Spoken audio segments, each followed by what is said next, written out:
Hello, welcome to PCAP's Prairie's Got the Goods Week. My name is Caitlin Morose and I am the Stewardship Coordinator with Saskatchewan Prairie Conservation Action Plan, or PCAP. This week, PCAP has been hosting a series of webinars about the ecological goods and services provided by the native prairie ecosystem. This is the final presentation in our Prairie's Got the Goods Week, and all past presentations can be found on the PCAP YouTube channel, and you can check out our website for links or more information. Today, Dr. Frank Mitloehner will be presenting about the truth about cattle emissions. Before we begin, I would like to take a moment to note that financial support for today's webinar is provided by our presenting sponsors, Sask Energy, Wildlife Habitat Canada, and our supporting sponsors, Eco-Friendly Sask, Saskatchewan Cattlemen's Association, Ranchers Stewardship Alliance Inc., and Environment and Climate Change Canada. In-kind support for today's webinar has been given by the University of California, Davis. I'd like to let all of our listeners know if you have any questions during the presentation, please feel free to type it into the question section of the webinar dashboard at any time during the presentation, and questions will be answered at the end of the webinar. Now, a bit about today's presenter. Dr. Frank Mitloehner is a professor and air quality specialist in cooperative extension in the Department of Animal Science at the University of California, Davis. He received his MS degree in Animal Science and Agricultural Engineering from the University of Leipzig, Germany, and his PhD degree in Animal Science from Texas Technical University. Dr. Mitloehner is an expert for agricultural air quality, livestock, housing, and husbandry. Overall, he conducts research that is directly relevant to understanding and mitigating of air emissions from livestock operations, as well as the implications of these emissions for the health and safety of farm workers and neighboring communities.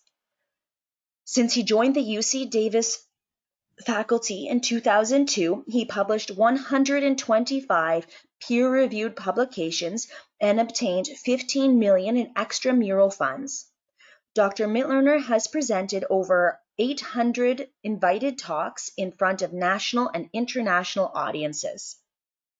Dr. Mitloehner has served as chairman of a global United Nations Food and Agriculture Organization (FAO) partnership project to benchmark the environmental footprint of livestock production.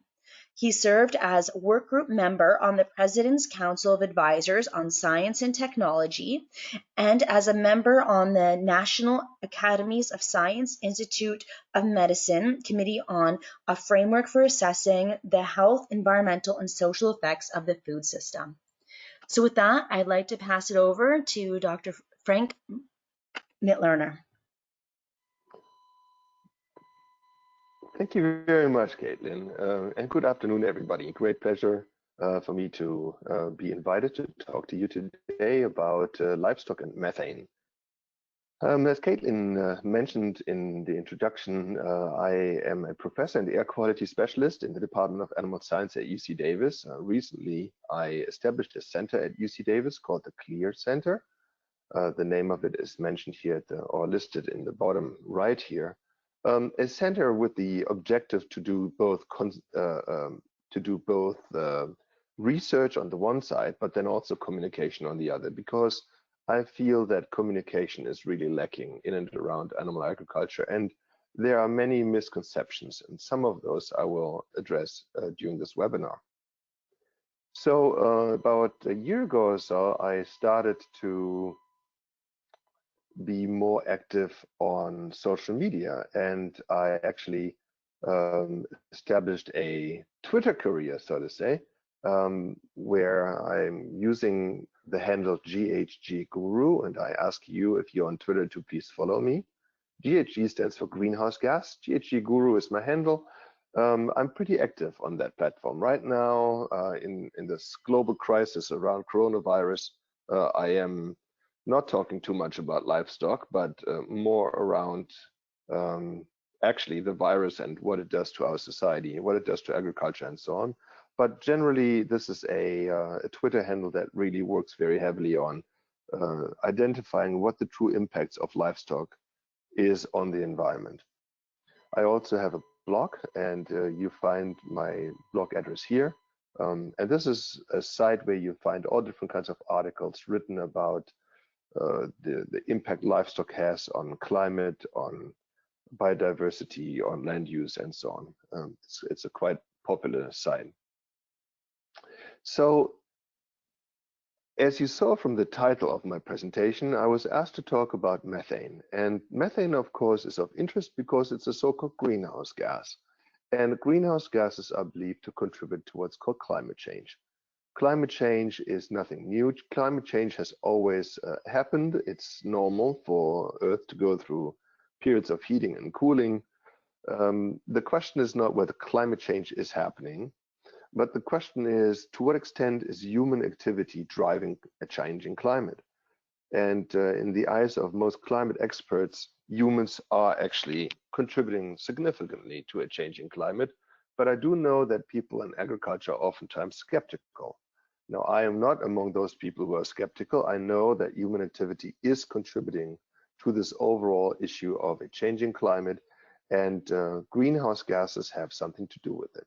What you see on this slide here is the North Pole between 1981 and pretty much today. 1981, you see that extent of the ice cap was where it's demarked there in red. Today, the ice cap is much smaller, and it continues to shrink. Not just over the poles do we have changes in our ecosystems, changes in our climatic situations, but we also see it throughout other parts of the world. There are many regions in the world where things that were known to be normal, for example, the tundra in Siberia being frozen for most or all of the year, those areas are thawing, releasing large quantities of methane gas. We see major wildfires, major storms, major droughts, and so on, happening at a frequency and intensity that is just unprecedented. And again, most climate scientists will tell you that human activity has something to do with it. I will now simplify the whole complex around greenhouse gases and what they do to our climate to a large extent.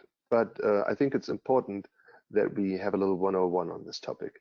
What you see on this slide here is the sun radiating down solar beams to the surface of the Earth.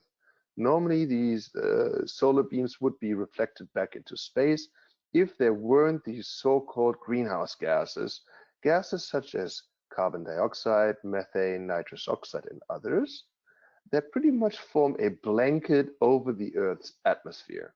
Just imagine you putting a blanket over your body. What keeps you warm is that blanket that retains your body temperature close to your body. And that's really the effect. That's the effect the blanket has. And similarly here with our greenhouse gases, you have gases that have the ability to absorb heat and form a blanket that then keeps the heat from the sun in our atmosphere. This is a very important function that these greenhouse gases have. And indeed, without these greenhouse gases, life on Earth would not be possible. We have to have greenhouse gases in our atmosphere, but the problem now is we have too much of it. And here the question then arises, where did that come from? And the answer you oftentimes hear reported these days is that livestock plays a prominent role in this. That livestock plays a prominent role in producing greenhouse gases, and in particular methane, and that is driving global warming. Now, most climate scientists would not agree with that assertion. They would say, yes, methane is an important greenhouse gas, but the most important driver of climate is through the use of fossil fuels, oil, coal, and gas. And I will talk about this in a few minutes. So here you see three of the greenhouse gases listed in order, CO2 on top, methane is the second, and the nitrous oxide the third. These greenhouse gases differ with respect to what's referred to as the so-called global warming potential. And that's the potential of these gases to absorb heat and retain it over a 100-year time span. And as you can see there, there are numbers associated with these gases, 128, 298. These are the so-called global warming potentials of these gases, meaning if you want to compare, let's say, methane, let's say an animal producing 100 pounds or 100 kilos of methane, then if you want to compare that to CO2, then you can do that by just multiply it with the so-called global warming potential. So 100 kilograms of methane produced by an animal, let's say, would equate to 100 times 28 the amount of CO2 equivalents. The same is true for nitrous oxide. If anything emits nitrous oxide, all you need to do is multiply it by this factor there, and then you have the CO2 equivalents.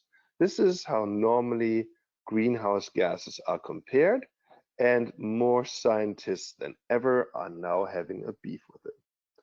The reason why we are having a beef with it is because in addition to the difference in potency across these gases, there is another very important difference that pretty much nobody talks about.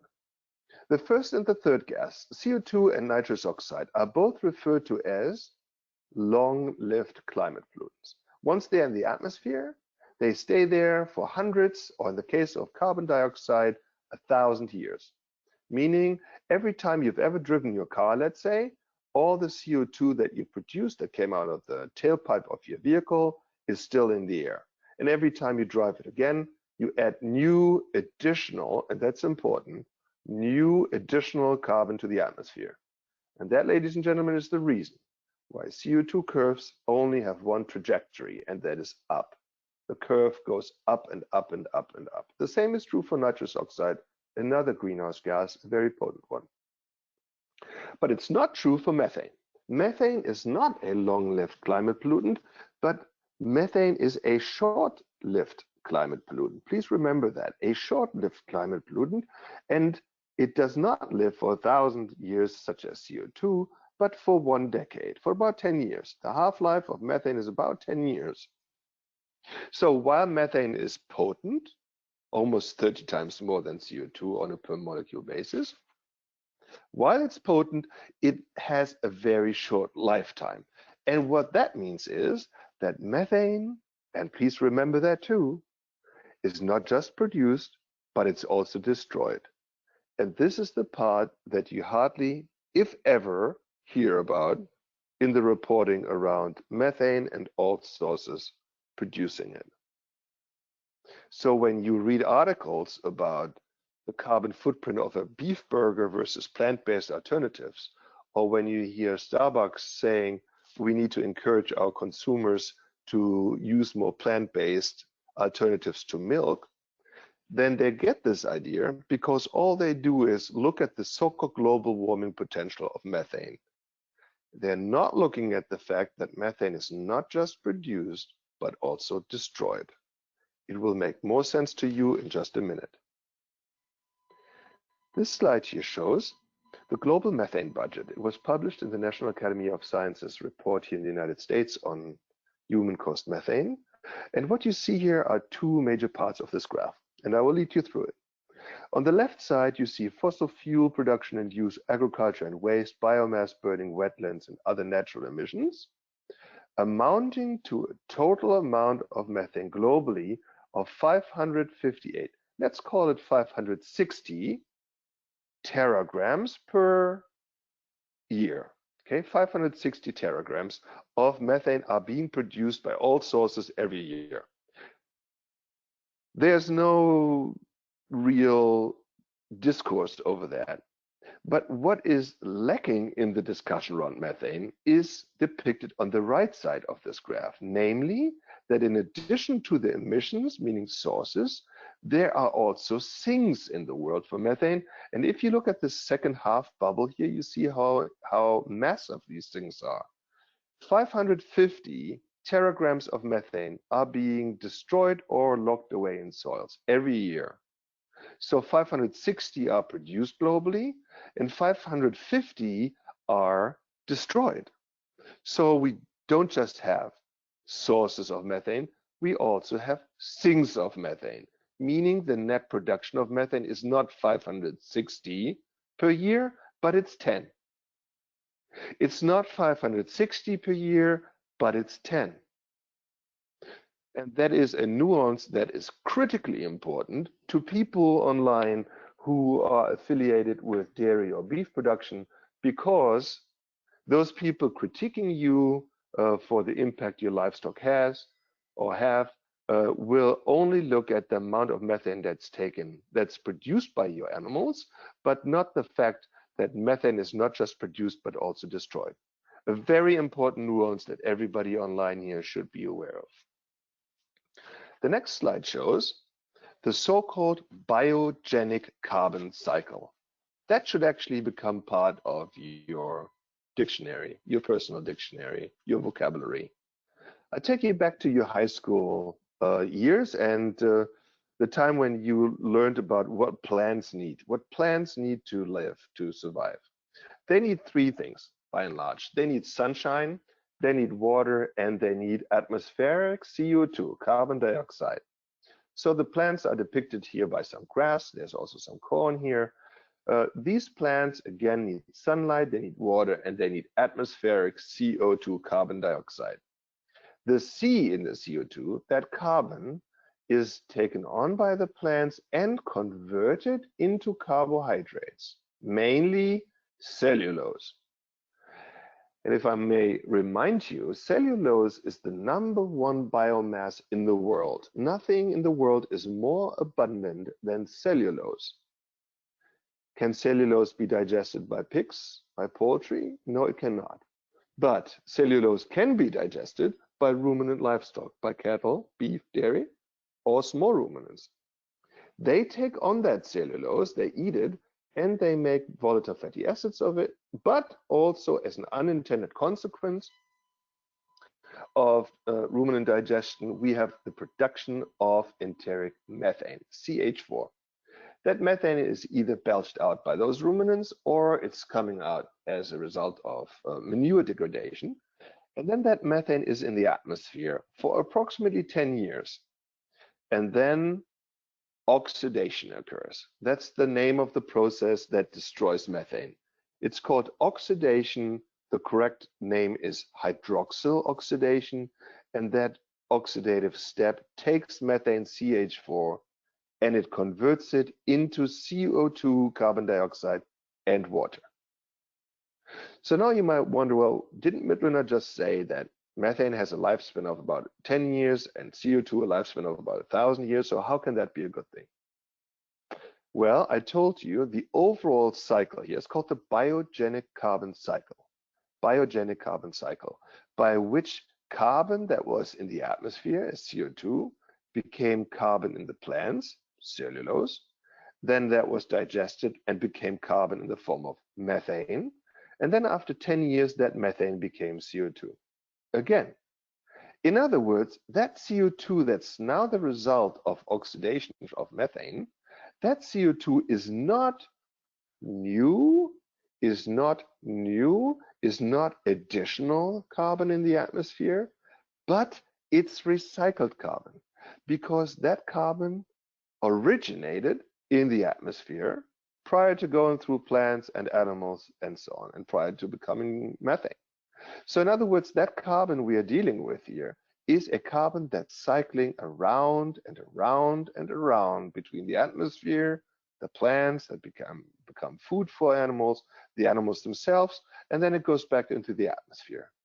What I'm telling you here is that if you have a constant herd of, let's say, beef cattle or dairy cattle in your state, if you have a constant herd of these animals in your state, then the amount of methane they produce and the amount of methane that's destroyed through hydroxyl oxidation even each other out. Your beef cattle, your dairy cattle do not add additional, and that's an important nuance here, additional carbon to the atmosphere, and by not doing so, they are not adding additional warming to our environment. And this is really, really important, because up until this point, most everybody treats methane as if it were a net addition every time our animals belch it out, or every time that manure produces it. And that is not true. It is part of the biogenic carbon cycle. A very important nuance I hope everybody understands. So how come that this biogenic carbon cycle and the resulting greenhouse gases are so different from, let's say, fossil fuel greenhouse gases? First of all, what are fossil fuels? These are oil, coal, gas, pure carbon that was stored in the ground for a very long time. Formerly, that was plant and animal material that died, decayed, fossilized, and over the last 60, 70 years, we took about half of that fossil fuel carbon out of the ground. And what did we do with it? We burned it. And now every time the sun hits those CO2 molecules, they heat up and contribute to global warming. And we put so much CO2 in the atmosphere that we are overwhelming oceans and soils and plants by the sheer magnitude of them. This, ladies and gentlemen, is by far the #1 culprit of greenhouse gases stemming from societies, whether that's Canada or the United States or globally. The use of fossil fuel is what drives greenhouse gases in our atmosphere, by and large. If you want to read more about this, here's a little bit more complex depiction. You see on the left side here the fossil fuels that used to be in the ground. We are extracting, we are burning them, and now this is new additional carbon. Whereas on the livestock side, the animal putting out methane, that methane becomes CO2. Sooner or later, that carbon goes back into plants during photosynthesis. Some of that is locked off or locked away in the ground during sequestration, carbon sequestration, and then becomes part of carbon stocks in the soil. So if you want to know more about this, there is now quite a lot of information on this.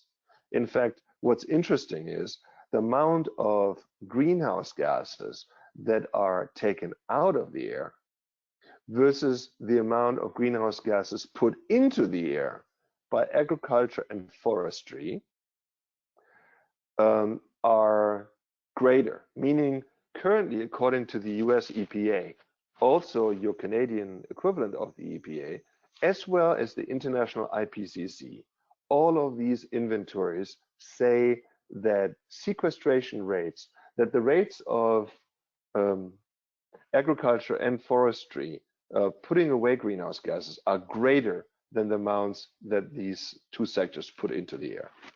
Why nobody reports upon that, I don't understand, but that's the way it is. And you can, if you want to contact me, and I will send you the links to check that.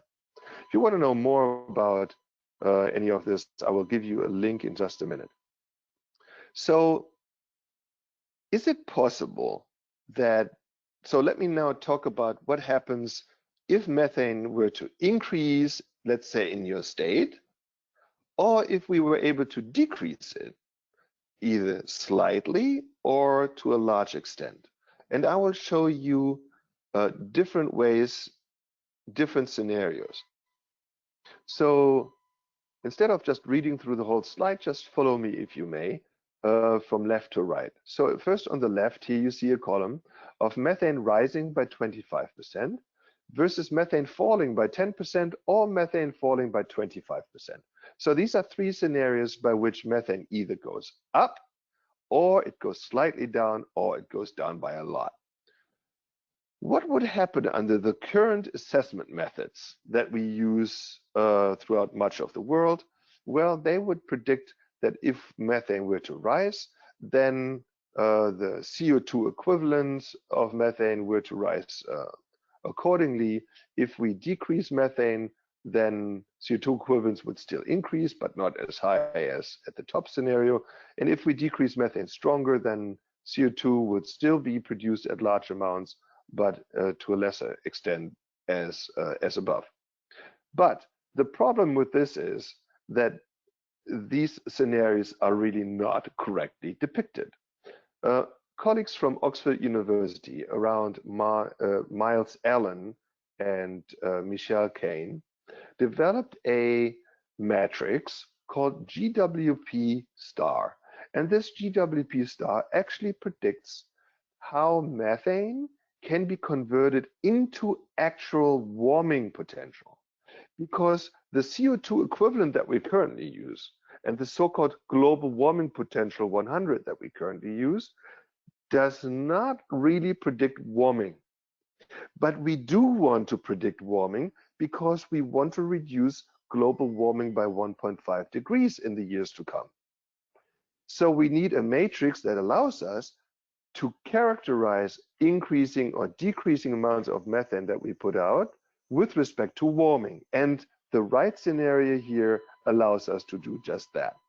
If we increase methane by 25%, and that means we will put out an increasing amount of greenhouse gases, and that leads to warming. We do not want to increase methane. I want to say that very clearly. But now comes something really important to you. If we manage to either keep the methane from our herds constant by having constant animal numbers, or even decreasing it, for example, through technologies or better efficiencies, then the following will happen. If we decrease methane by 10%, then we will have zero impact on warming. The amount of methane produced and the amount of methane destroyed will even each other out, equal each other out, and we will not have additional warming leading to an overall warming trend.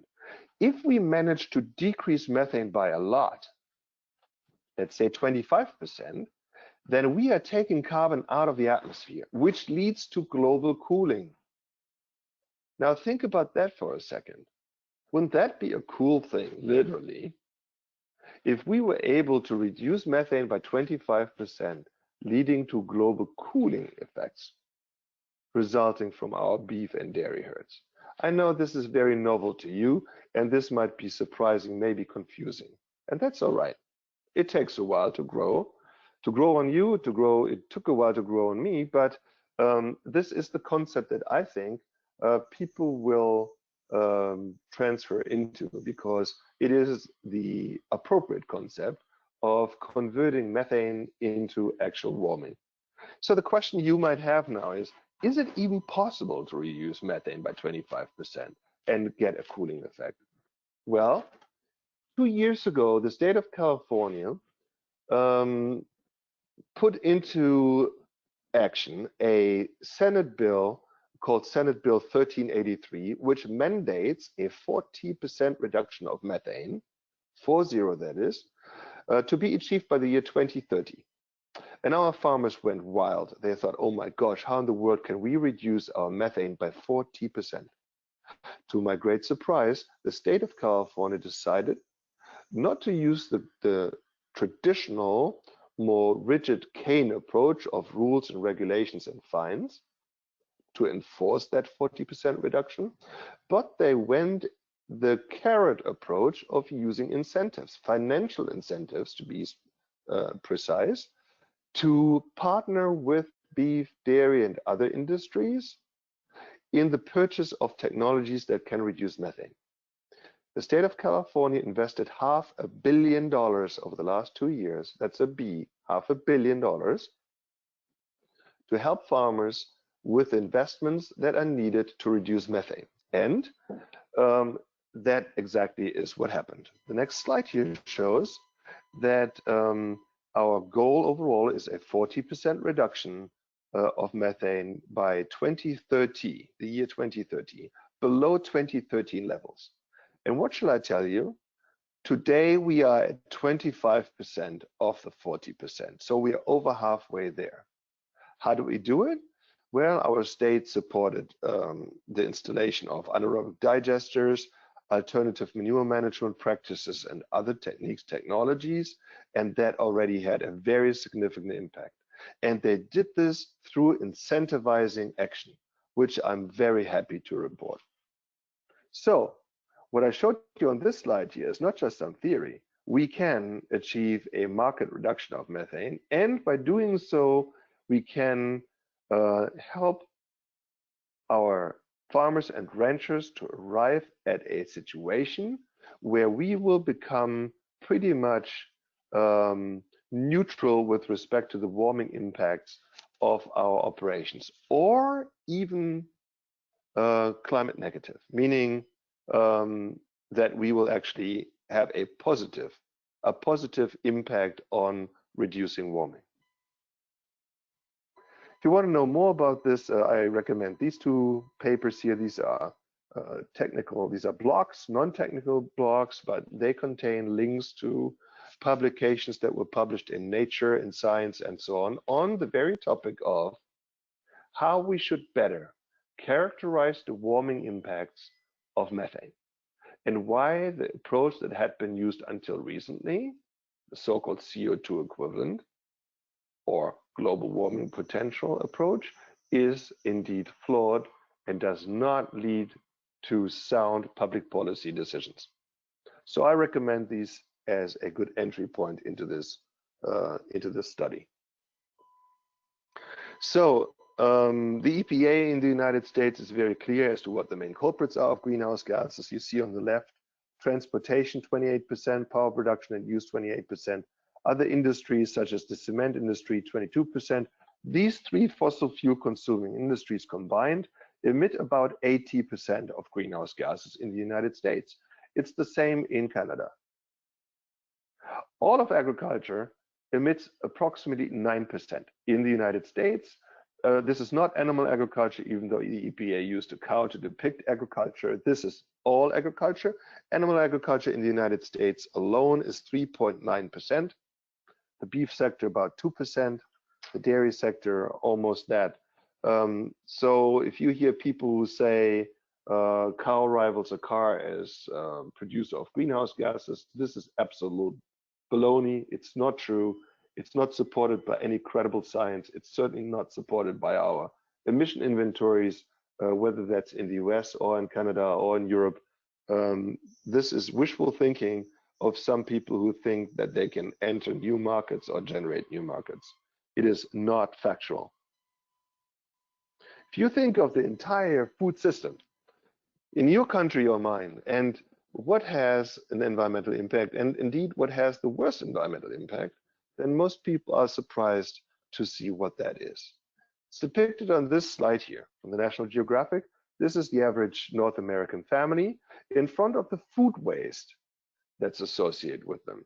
This is how much food is wasted to supply an average North American family. 40% of all food produced in our countries goes to waste, 40 that is. And in fact, it's not just in North America, it is all over the world that we are wasting 40% of all food. In developed countries, that food waste occurs mainly at the consumer level, whereas in developing countries, that food waste occurs mainly on farms because they can't get the harvest done on time and or transported to the markets, refrigerated, preserved, and so forth. 40% is a sad number, one that we can really do better with. I mean, much better with. I will now talk to you about a development that I think is critically important to know. The so-called 2050 challenge is depicted on this slide. On the x-axis, you see the year 1750 to 2050, hence the name 2050 challenge. And on the z-axis here, you see the total population of people in the world in billions. Now I'm 50 years old. When I was a little boy, we were right here at 3 billion people. Today we are at 7.6, and by the time I'm an old man, we will be at 9.5 billion people. 9.5 billion people. In other words, throughout my lifetime, and maybe yours, human population on our planet will have tripled. Tripled. But we will not have 3 times more natural resources to feed these people. We will not have 3 times more drinking water, land, fertilizer, and so forth. And that clearly leads us to make ethical choices. We have to make ethical choices.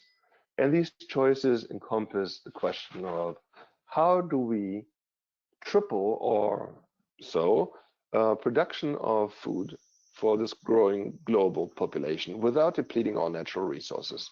This is the question of our lifetimes, one of the questions of our lifetimes. On this slide here, you also see where human population is increasing and where it's not.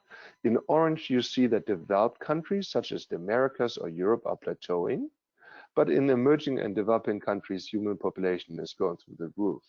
And that's mainly a function, by the way, of increasing life expectancy in various countries where people, let's say, lived to be 60 in the past.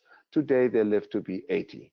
And cumulatively, worldwide, that means more mouths to feed. The next slide is one of my favorite ones. It shows the world and a circle over Asia, and that circle there contains more people in it than the rest of the world combined. More people live inside the circle than outside the circle. This slide here shows human population increase over Asia, going up 41% versus Africa going up 50%. The Americas are pretty much stagnant. So, and Europe is actually going down.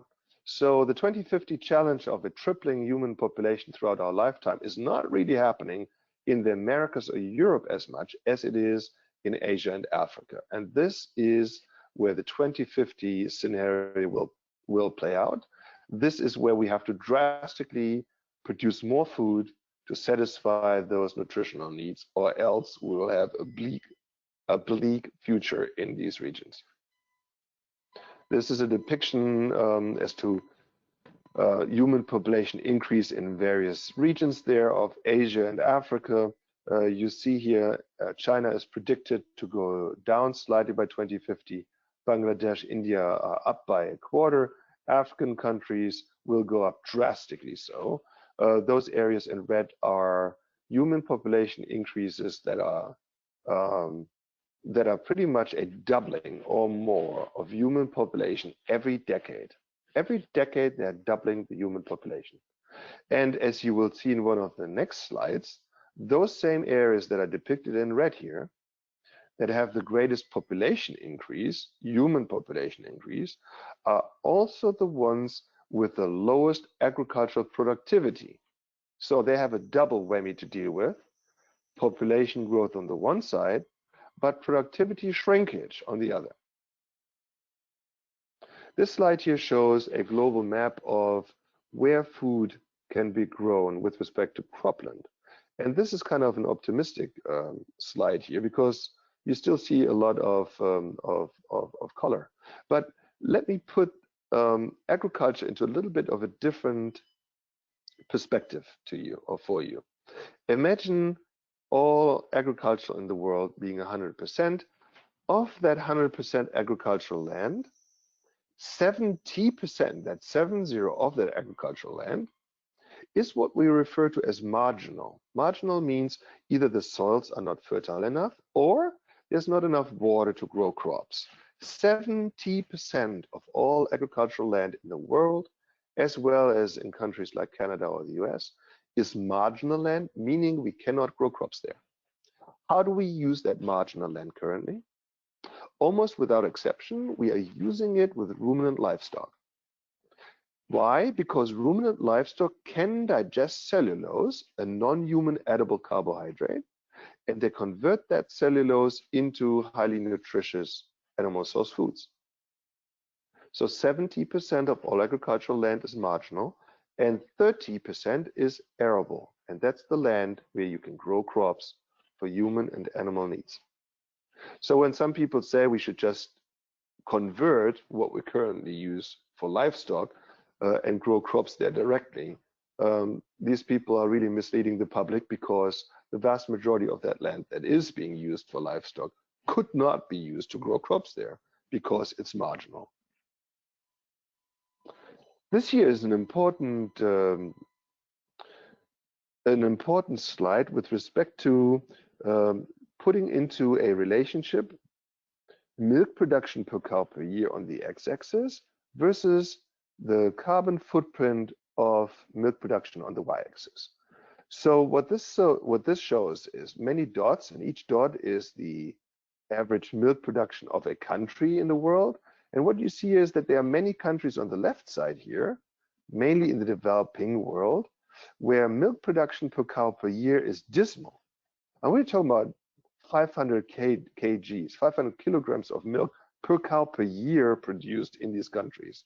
And as a result of this low productivity, the carbon footprint of these cows is very high. Why is that? Because the majority of what they eat goes just into the maintenance of staying alive. It's not going to producing milk that much. As you can see, the more productive our cows become, the relatively lower is the carbon footprint. You might ask me, where's Canada, where's the US in this slide? We are not on this slide because we are fallen off. We are someplace here producing about 11 tons or so of milk per cow per year, so we are well outside this graph. So there's a direct relationship between productivity of producing milk on the one hand and the carbon footprint. Hence, well, not just the carbon footprint, but the environmental footprint of cows and pigs and so on, that we have long understood, but the public does not understand it.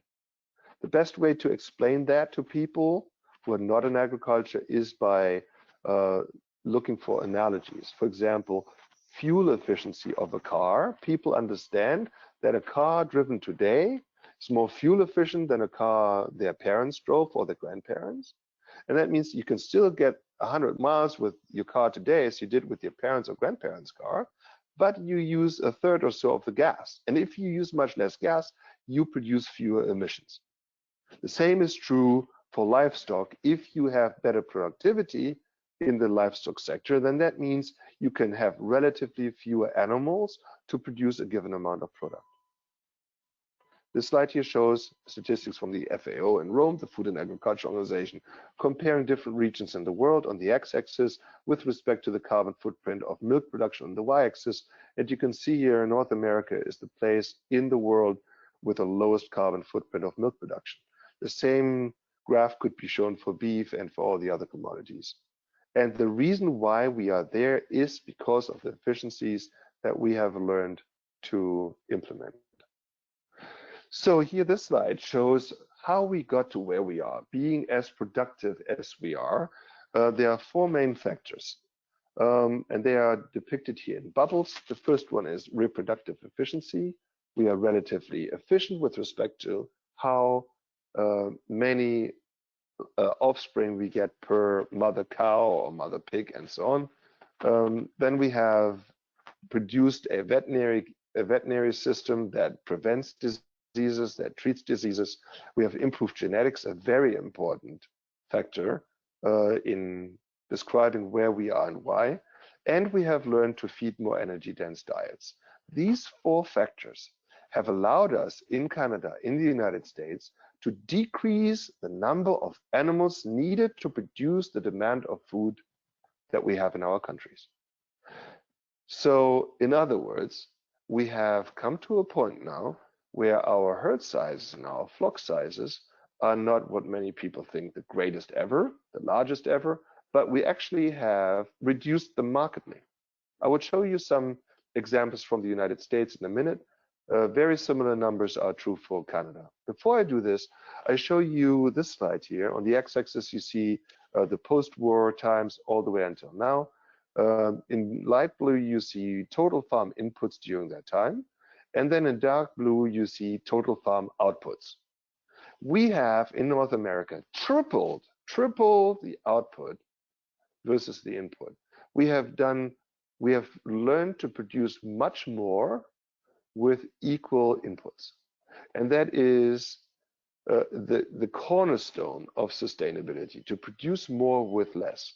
Because as I explained to you before, the 2050 challenge of having much higher demands for food in the future, but not more natural resources to produce those products, makes this a necessity of the first degree, producing more with less, or with the same, but not needing more inputs to produce more outputs. On the US side, we used to have 25 million dairy cows back in 1950. Today, we don't have 25. Today, we only have 9 million. So we went from 25 to 9 million, but with this much smaller herd, we are now producing 60% more milk. 60% more milk. And that means that our carbon footprint in the dairy sector has shrunk by 2/3 over those 70 years. The same is true for beef, the same is true for pigs or pork, the same is true for poultry. We have become phenomenally efficient in producing not just crops, but also livestock and poultry. So I just told you we have 9 million dairy cows in the US today. We have 9.5 million horses, just to give you a reference point. Of course, nobody would ever talk about horses, but we have 9.5 million horses. So our dairy herd is the lowest it has been almost forever. Actually, I'm lying a little bit now because the next slide here shows the US dairy herd from 1867 until now. 1867 was the last time that the United States had a dairy herd the size of 9 million cows. 1867. But back then, we had 32 million people living in the United States, and today it's 320 million. Meaning, we have learned to produce all the demand that 10 times more people have today versus 1867 with the same number of cows. Never before has our dairy sector had a lower environmental footprint than it does today. Not just true for carbon emissions, greenhouse gases, but true for water and for everything else. And again, the same is true for beef and other commodities. I don't have the time to go into that, but I just use dairy as an example. So in summary, we have a situation now where globally, according to the Intergovernmental Panel for Climate Change and most other international organizations, there are parts of the world that have a high environmental footprint of their livestock sector. For example, while we have 9 million dairy cows here, I just told you, a country like India has 300 million dairy animals, 300 million cows and buffalo. They could easily produce the same amount of milk with 50 million dairy animals, but because their dairy animals are so inefficient currently, their herd size is enormous. The same is true with African countries and so forth. I believe that we need to have a new global green revolution in which developed countries assist developing countries in improving their practices. What I don't mean is everybody should look like a California dairy or a feedlot or so. That's not what I'm saying. But what I am saying is there are ways that we can assist, let's say, Bangladesh or Kenya or other countries in the developing world to establish a veterinary sector, to help them through breeding efforts to more productive animals, where we can help them produce feed that more optimally nourishes those animals. We really, not just should we, but in my opinion, we must assist them with doing it, because otherwise people will become food insecure and they will start migrating to where that food is. You cannot build walls tall enough to keep those people out. Drastic emission reductions are both necessary and feasible globally, and there are both technologies and regenerative practices that hold the keys to environmental mitigation. Production intensity and emission intensity are inversely related. When we increase productivity from our livestock, from our crop sector, then we relatively reduce emission intensity. That's true for gases, it's true for water pollutants, it's true for the entire environmental gamut. Now, one or two last slides. There are people out there in full force, and they have the microphone all the time, that say what we really need to do to reduce our environmental footprint is get rid of livestock or reduce it to the largest extent. How about we all go vegetarian or even better vegan? Now, several publications have come out recently, and I will show you some of the main findings. Assuming that you're an omnivore, if you were to turn vegan for 1 year, then this transition from being an omnivore to being a vegan would reduce your carbon footprint by 0.8 tons of greenhouse gases. Recently, I returned from Europe, and this one flight per passenger generated 1.6 tons of greenhouse gases. So my one flight to and from Europe had twice the carbon emissions that I would save if I were to go vegan for 1 year, just to put things into perspective for you.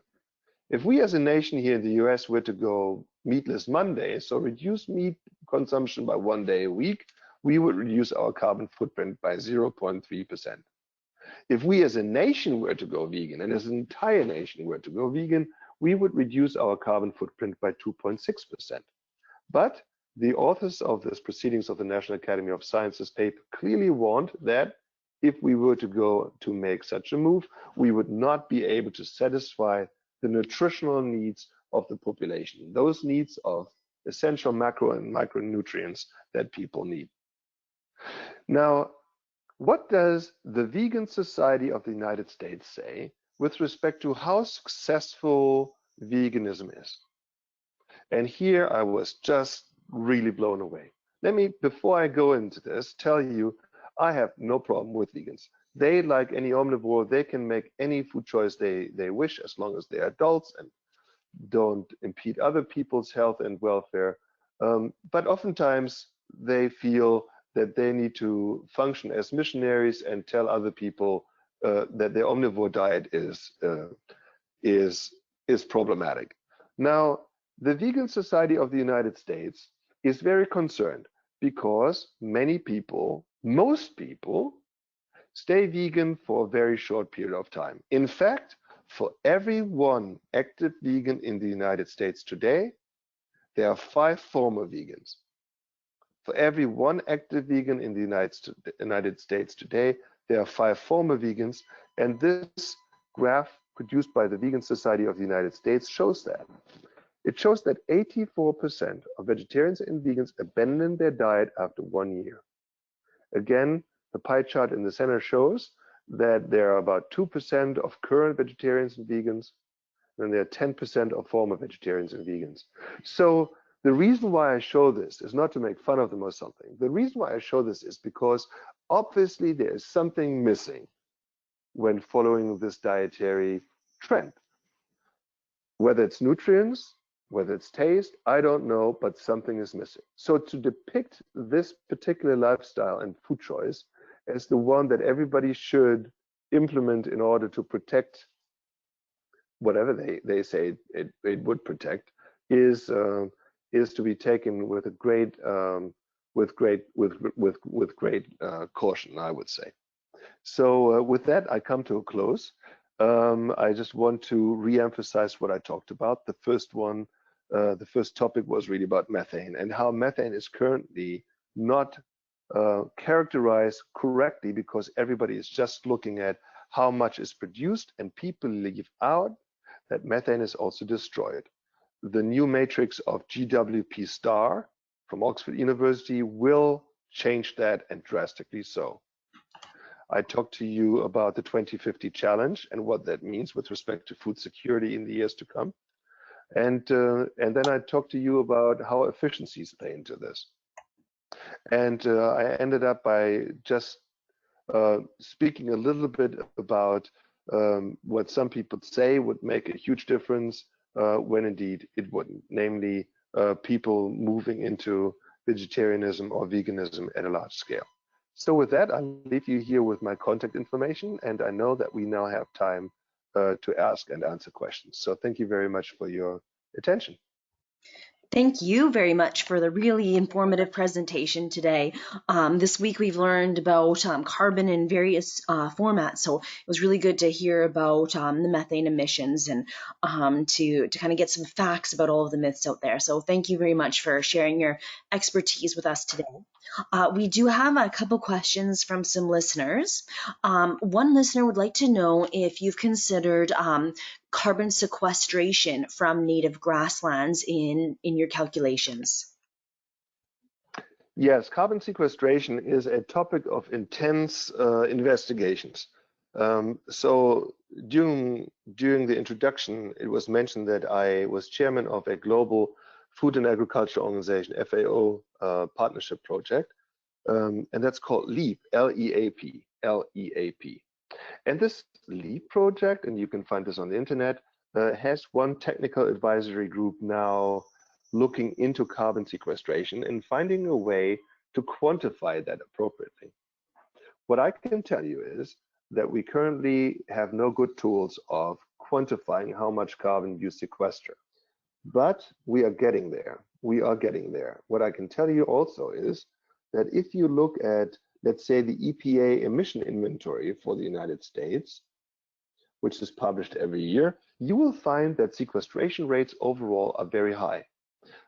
Forestry and agriculture, just to give you that one example, Forestry and agriculture combined emit, meaning produce, about 550 million metric tons. 550 million metric tons of greenhouse gases are put out by agriculture and forestry. But 720 million metric tons are sucked out of the air and stored in both soils and plants. So 550 are the net source and 720 are the net sink. So what I can tell you is sequestration and assimilation of carbon in the agriculture and forestry sector are immense, immense. And I don't understand why nobody reports on this, but these are the piggy bank of our societies on reducing greenhouse gases. We need to further incentivize that, and we need to emphasize that these are two key sectors of society to help us address this very important issue. Thanks for that answer. One listener named Daniel says that you talked about the incentives California used for cattle farmers to reduce methane emissions, and was just wondering if you could give us a little bit more details about what those incentives were. Yes, so I would say the number one technology that's being supported are anaerobic digesters. So these are a technology that cover the waste storages, the manure waste storages, and you trap the gases that result. Normally, about half of the biogas, the so-called biogas that comes off these waste storages, about half of that is normally methane. And methane is flammable, so you can burn it and you can harness the energy that's contained therein. In the past, most people with a digester just burned their methane gas or their biogas, and then they made power from it. Now, that's not what we do here in California anymore. What we do instead is we take the biogas and we convert it into what's referred to as renewable natural gas. And then we are taking that RNG, that renewable natural gas, and we are selling it off to vehicle fleets, for example, semi-trucks, and they are now running on that RNG instead of diesel.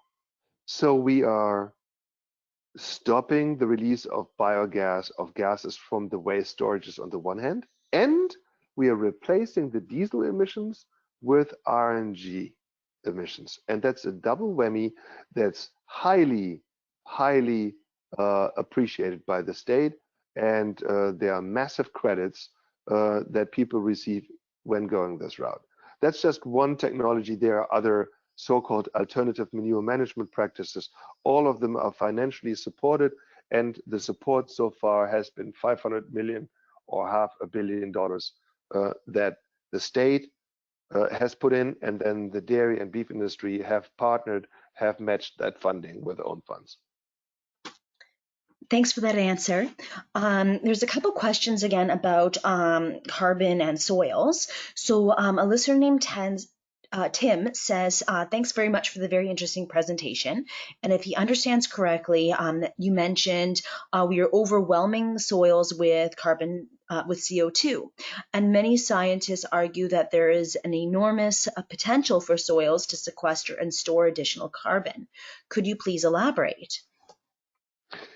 Yes, so we have about a third of all carbon is stored in the soil right now, globally. And soils and plants have enormous potential.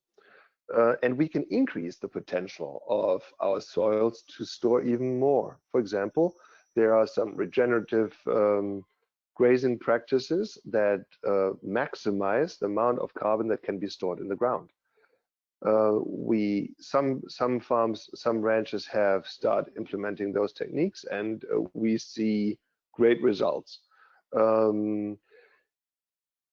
We know that we can do better. For example, by rotational grazing, we can increase soil sequestration rates drastically. And while that research is being done to quantify those impacts, communication is also happening with ranchers, with farmers, so that they understand what it actually does. What it does on the cropping side if you don't till all the time every year, but if you use minimum tillage, let's say. What happens if you leave rangeland unplowed. You don't convert it into something else, but you leave it as a ranch and don't disrupt the soil and therefore release the carbon that's stored therein. We will have better answers for you in the near future once we have a better feel for what practices keep the carbon trapped in the soil the best, and I think the governments are very interested in that as well. So I think that in the near future we will know way more than we have been over the last few years as to what optimizes carbon sequestration in soils. But it's a big deal. It's a very big deal. Thank you for that answer. A listener named Marianne says, it seems that there are disagreements about the best type of methodology for carbon sequestration. And is there an agreed upon methodology for the carbon methane cycle that you've described here? Well, the first part here is I agree. There are different ways to assess carbon sequestration.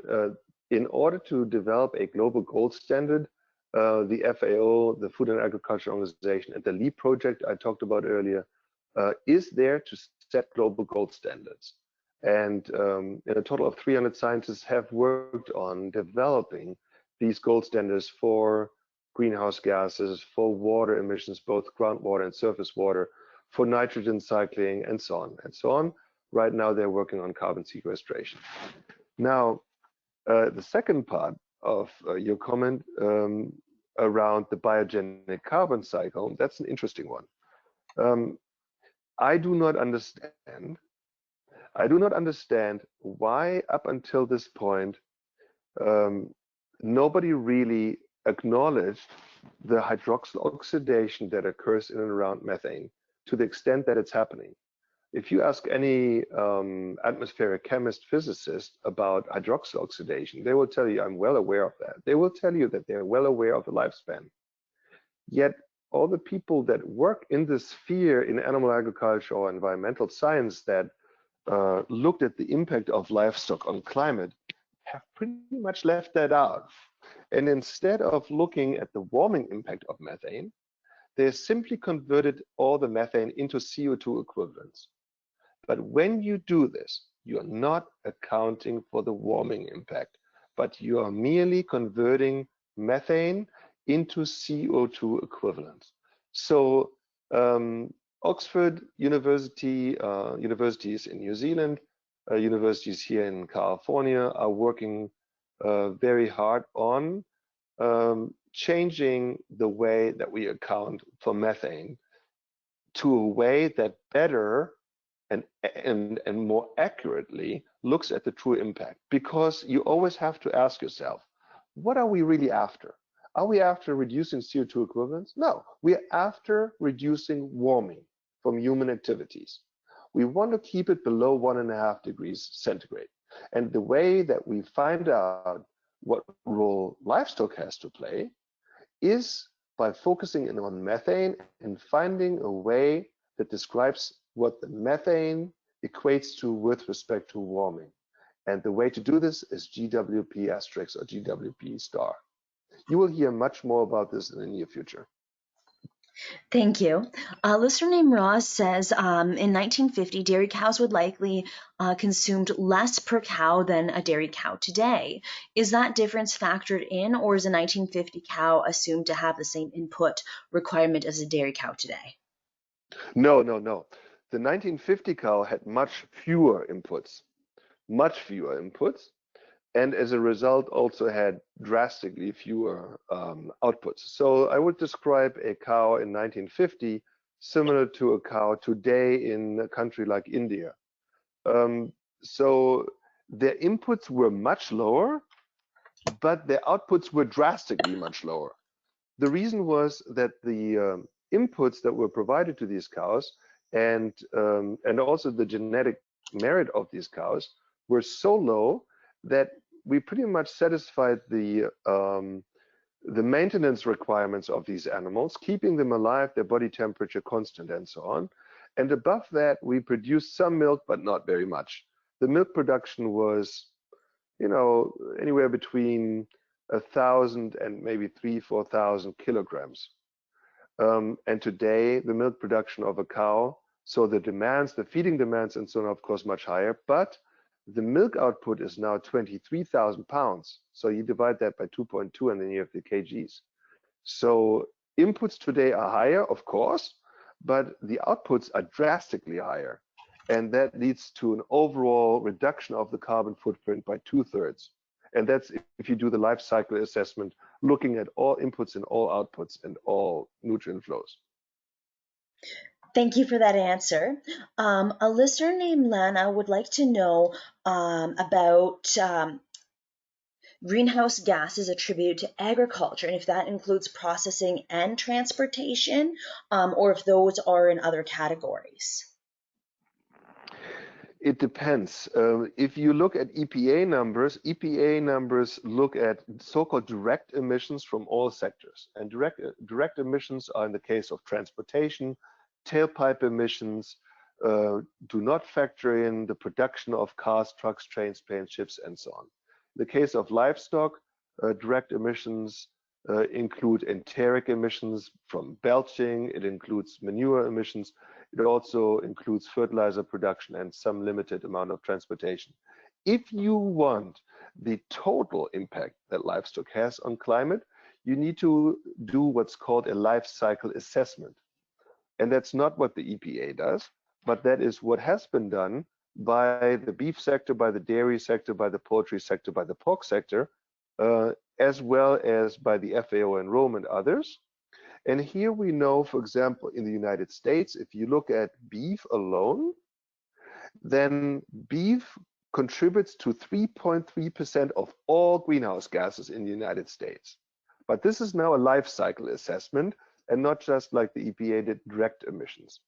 On the dairy side, the dairy sector in the United States amounts to 2%. And that's looking at life cycle emissions, everything from cradle to grave. Globally, all livestock globally combined produces 14.5%. So 14.5% globally. And globally, the beef sector emits 6% of all greenhouse gases globally. The dairy sector, 3%. Just to give you some overall numbers. And these are now life cycle numbers. What's also interesting is in the United States, we are producing 18%, that's 18% of the world's beef, with 8% of the world's cattle. So if there were a region in the world where producing beef would make most sense, it is in the countries of the United States, Canada, and then there are several others. I mean, we have learned to produce livestock in ways that are not just the most productive, but also the relatively lowest on the environmental side with respect to negative impacts. Thank you for that answer.